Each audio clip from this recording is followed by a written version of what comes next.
नमस्कार, मैं रफी और आप देख रहे हैं डीएनएन इंडिया। अलवरगेट थाना क्षेत्र स्थित एक कबाड़ के गोदाम में गैस सिलेंडर फटने से अफरा तफरी मच गई।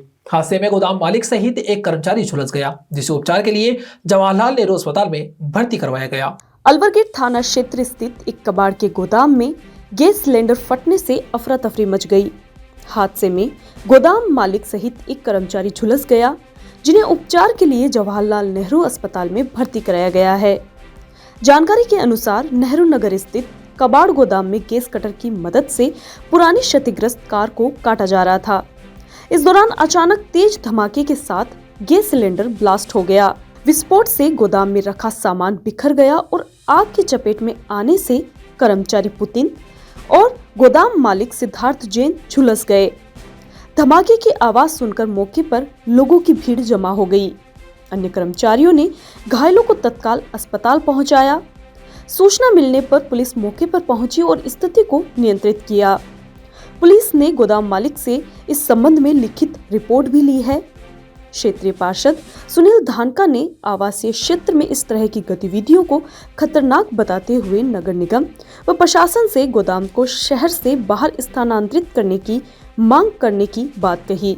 उन्होंने बताया कि पूर्व में भी इस तरह की घटनाएं हो चुकी है। मदार वाला एरिया है जो कि एक दिव्यानंद आश्रम के पास में आवासीय कॉलोनी है, लेकिन मैं आपको बताना चाहूंगा कि ये पीछे जो आप गोदाम देख रहे हो, आवासीय कॉलोनी के अंदर ये अवैध रूप से गोदाम चल रहे हैं। इन गोदाम के अंदर सीएनजी के टैंक जो होते हैं उनको काटा जाता है अवैध टंकियों द्वारा। घरेलू गैस की टंकियां होती है उनके द्वारा इनको कटिंग की जाती है। मेन रोडों पे भी ये कटर चलाना चालू कर देते हैं। इनको कई बार बोला है, बताया है, मना किया है, लेकिन इनके कोई बात समझ में नहीं आती है। ये रोज आए दिन ऐसे कटर चलाते हैं।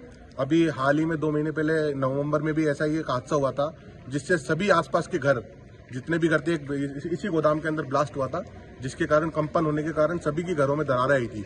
और आज वापस 2 महीने बाद आज ही इसी गोदाम के अंदर वापस कटर के दौरान कोई टंकी का ब्लास्ट हुआ है, और वैसा ही ब्लास्ट हुआ है जिससे कोई तो पहले भी एक व्यक्ति झुलसा था और आज भी 2 व्यक्ति इसके अंदर झुलस गए हैं, जिसके कारण उसको जेल में भी लेके गए हैं। उसका हालत तो थोड़ी खराब है, लेकिन जो आसपास के जो एरिया है जिसके मकान बने आवासीय कॉलोनी है, इसके अंदर दहशत का माहौल है। पहले भी हादसा हो चुका है, आज भी हादसा हो चुका है। हमारी प्रशासन से आपके चैनल के माध्यम से मांग है कि इसके ऊपर जल्द से जल्द संज्ञान लेवे।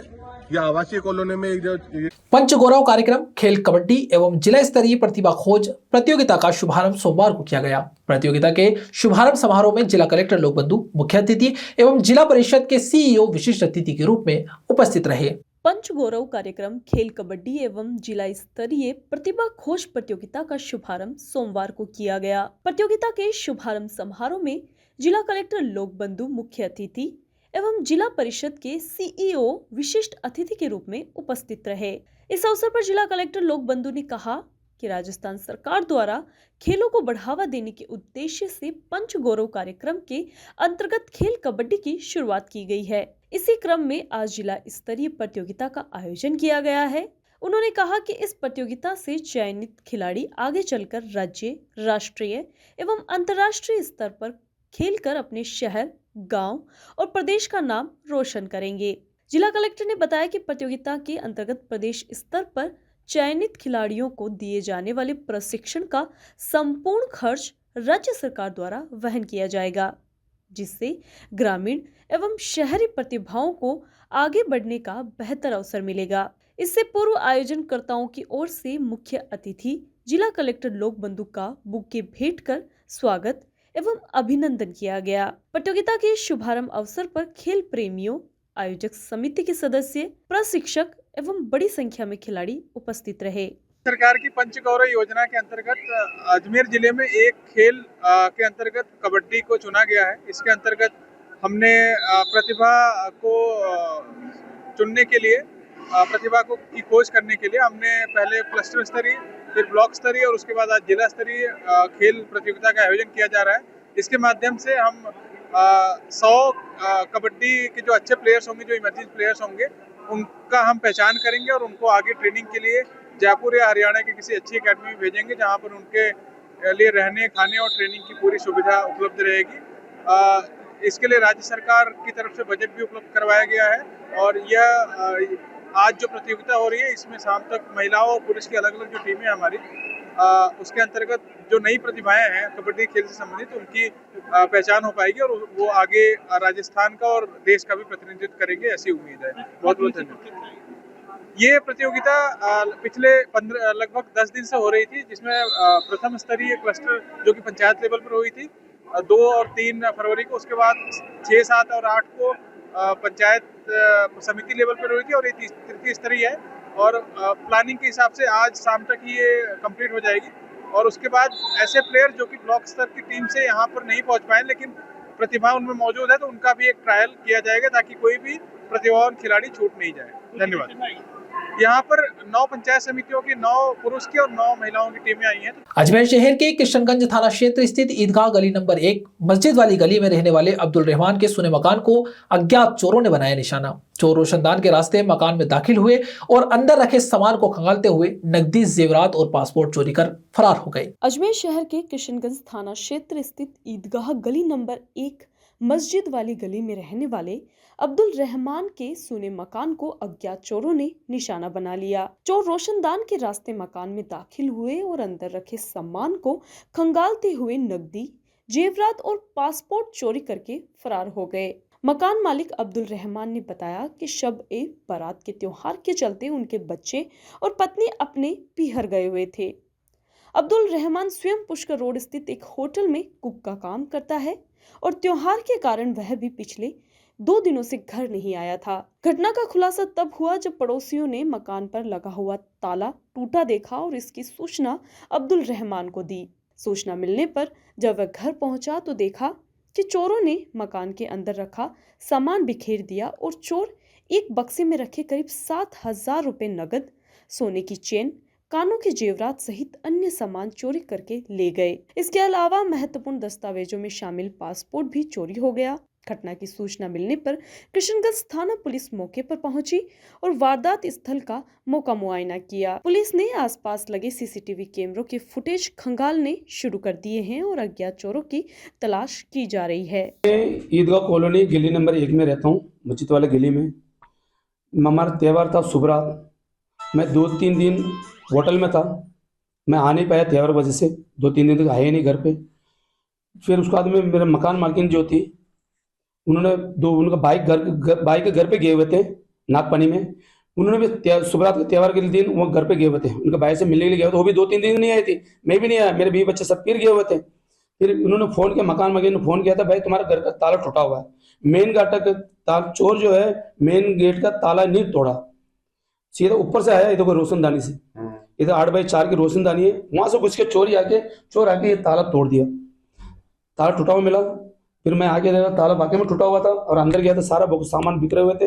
पैसा उसमें बॉक्सर देखा था, बॉक्सर में पैसा गायब था, मेरा पासपोर्ट गायब था, उसमें एक पतली सी चेन थी गले की और एक कान का बाली थी छोटी सी सोने की थी, वो गायब हो गया। मेरा 5-7 भगोना था, वो गायब हो गया। यहाँ रुकते एक छोटे से ब्रेक के लिए, जल्द हाजिर होंगे खबरों के नए सफर के साथ। कैंसर बीमारी ही ऐसी है, चिंता तो होगी ना। लेकिन अब अपनी चिंता को बदलो विश्वास में, क्योंकि आदिनाथ कैंसर मेडिसिटी में है रेडियोथेरेपी, कीमोथेरेपी और कैंसर सर्जरी के उपचार के साथ आधुनिक सुविधाएं भी। विजिट करें आदिनाथ कैंसर मेडिसिटी एट चाची आवास अजमेर।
वार्ड क्रमांक 23 में आज बुनियादी सुविधाओं के विस्तार की दिशा में एक महत्वपूर्ण कदम उठाया गया। क्षेत्र में कुल 60 लाख रुपए की लागत से बनने वाली 2 सीसी सड़कों के निर्माण कार्य का विधिवत शिलान्यास किया गया। वार्ड संख्या 23 में आज बुनियादी सुविधाओं के विस्तार की दिशा में एक महत्वपूर्ण कदम उठाया गया। क्षेत्र में कुल 60 लाख रुपए की लागत से बनने वाली 2 सीसी सड़कों के निर्माण कार्य का विधिवत शिलान्यास किया गया। इस अवसर पर क्षेत्रवासियों में खासा उत्साह देखने को मिला। पहले चरण में 30 लाख रुपए की लागत से बनने वाली सीसी सड़क का शिलान्यास किया गया। ये सड़क बालिका विद्यालय के पास स्थित आंगनबाड़ी के सामने वाली गली से शुरू होकर बच्चों के पुराने शमशान होते हुए एडवोकेट बाल किशन सैनी के मकान तक बनाई जाएगी। इस सड़क के निर्माण से आसपास के रहवासियों, विद्यार्थियों और आंगनबाड़ी आने वाले बच्चों को विशेष लाभ मिलेगा। दूसरे चरण में राजेंद्र जी के मकान से रामबाग चौराहा तक बनने वाली सीसी सड़क के निर्माण कार्य का शिलान्यास किया गया। इस सड़क पर भी 30 लाख रुपए की लागत आएगी। ये मार्ग क्षेत्र का प्रमुख संपर्क मार्ग है। यहाँ आए दिन लोगों को कीचड़ और खराब सड़क की समस्या का सामना करना पड़ता था। सीसी सड़क निर्माण से बरसात के मौसम में होने वाली जल भराव और कीचड़ की समस्या से निजात मिलेगी। साथ ही पैदल चलने वालों, स्कूली बच्चों और वाहन चालकों को सुगम एवं सुरक्षित आवागमन की सुविधा प्राप्त होगी। शिलान्यास कार्यक्रम के दौरान जनप्रतिनिधियों ने कहा कि वार्ड 23 में लगातार विकास कार्य कराए जा रहे हैं और आगे भी क्षेत्र की मूलभूत समस्याओं को प्राथमिकता के आधार पर हल किया जाएगा। उन्होंने निर्माण एजेंसी को गुणवत्तापूर्ण एवं समयबद्ध कार्य पूर्ण करने के निर्देश दिए। राजेंद्र जी के मकान से रामबाग चौराहा आज वार्ड नंबर 23 की इस वाल्मीकि बस्ती में जो सीसी की सड़कें आप देख रहे हैं पूरी तरह से छूट गई है। इन सीसी की सड़कों को पुनर्निर्माण के लिए 30 लाख रुपए की राशि स्वीकृत कराई गई है। सरकार के बजट से ये राशि स्वीकृत हुई है। तो आज ये 30 लाख रुपए की सड़कों का यहाँ वाल्मीकि बस्ती भगवानगंज में निर्माण कार्य प्रारंभ कराया जाए। और भी आपके है क्षेत्र में आज भी और एक कार्य भगवानगंज चौराहे से लेकर के और अंदर तक की सड़क जो राधा स्वामी सत्संग भवन है उसके पीछे तक रामबाग की मुख्य सड़क है, वो भी लगभग 30-40 लाख रुपए की सीमेंट कंक्रीट की सड़क है। आज उसका भी शिलान्यास का कार्यक्रम रखा गया। महाशिवरात्रि के पावन पर्व को लेकर पूरे शहर में उत्साह का माहौल बना हुआ है। शिव भक्त जोर शोर से तैयारियों में जुटे हुए हैं। इसी कड़ी में अजमेर शहर के वैशाली नगर स्थित सेंट स्टीफन स्कूल के पास शिव मंदिर में धार्मिक आयोजनों की श्रृंखला की शुरुआत हो चुकी है। तो वहीं महिलाओं ने आज पीले चावल के साथ भगवान श्री गणेश को निमंत्रण दिया। महाशिवरात्रि के पावन पर्व को लेकर पूरे शहर में उत्साह का माहौल बना हुआ है। शिव भक्त जोर शोर से तैयारियों में जुटे हुए हैं। इसी कड़ी में अजमेर शहर के वैशाली नगर स्थित सेंट स्टीफन स्कूल के पास शिव मंदिर में धार्मिक आयोजनों की श्रृंखला की शुरुआत हो चुकी है। तो वहीं महिलाओं ने आज पीले चावल के साथ भगवान श्री गणेश जी को निमंत्रण दिया। मंदिर परिसर में परंपरागत रीति रिवाजों के अनुसार घोड़ा पार्वती और भगवान भोलेनाथ को पीले चावल अर्पित किए।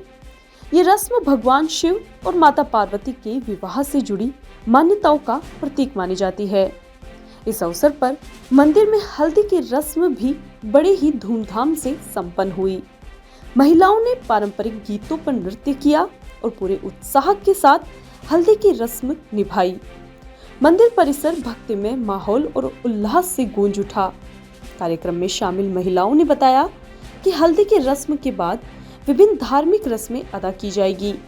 ये सभी आयोजन महाशिवरात्रि के पावन पर्व तक लगातार जारी रहेंगे।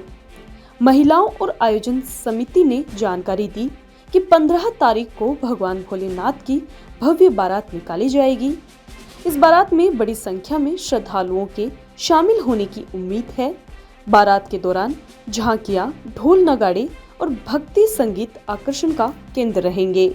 आज पीले चावल हुए भोले की बारात के, और फिर ये जैसे गणेश जी को निमंत्रण दिया और मैं भोलेनाथ की हल्दी लगाई, गोरा मैया की हल्दी लगाई, और जैसे मेहंदी का प्रोग्राम है, फिर महिला संगीत है और कलश का प्रोग्राम है, और फिर 15 तारीख को 3 बजे से शिव बारात है। कितनी महिलाओं ने लेडीज अभी खूब महिला आई, 50-60 महिलाएं हैं, 100 महिला के आसपास ही हैं। अजमेर दक्षिण विधानसभा क्षेत्र की विधायक अनीता बघेल ने सोमवार को पहाड़गंज स्थित राजकीय बालिका विद्यालय का औचक निरीक्षण किया। इस दौरान उन्होंने विद्यालय की शिक्षा व्यवस्था, छात्राओं की उपस्थिति, शिक्षिकाओं की कार्यप्रणाली और मूलभूत सुविधाओं की गहनता से जानकारी ली। अजमेर दक्षिण विधानसभा क्षेत्र की विधायक अनीता भदेल ने सोमवार को पहाड़गंज स्थित राजकीय बालिका विद्यालय का औचक निरीक्षण किया। इस दौरान उन्होंने विद्यालय की शिक्षा व्यवस्था, छात्राओं की उपस्थिति, शिक्षकों की कार्यप्रणाली और मूलभूत सुविधाओं की गहनता से जानकारी ली।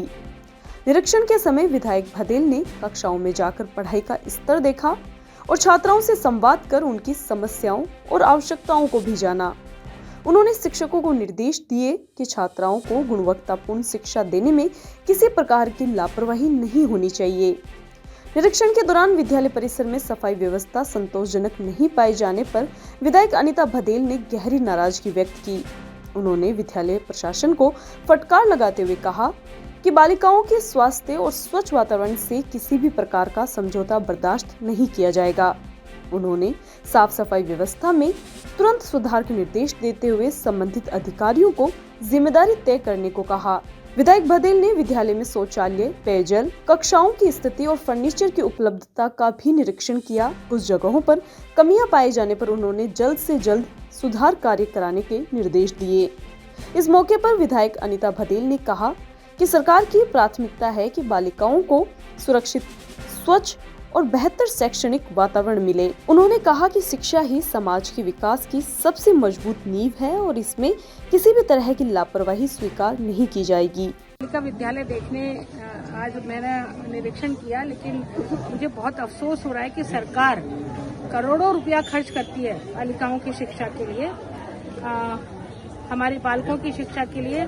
बहुत सारे कंप्यूटर्स धूल में पड़े हैं, साथ में बहुत सारी बॉक्सेस हैं, लोहे के बॉक्सेस हैं, इतने सारे बॉक्सेस हैं कि उन बॉक्सेस को रखने की जगह नहीं है। इतनी सारी हमारी अलमारियां हैं, उनको भी रखने की जगह नहीं है। पूरा फर्नीचर टूटा पड़ा है और जो कमरे हैं हमारे 2 से 3 कमरे पूरी तरह से उस अतिरिक्त फर्नीचर के कारण से डंप हो रखे हैं, है ना। तो मुझे लगता है कि जितने हमारे शिक्षा विभाग के अधिकारी हैं उनको ये समय समय पर चेक करना चाहिए, उनको निरीक्षण करना चाहिए और उसका कहीं ना कहीं। खबरों के सफर में अभी सिर्फ इतना ही। फिर हाजिर होंगे खबरों के नए सफर के साथ। तब तक के लिए दीजिए इजाजत। नमस्कार।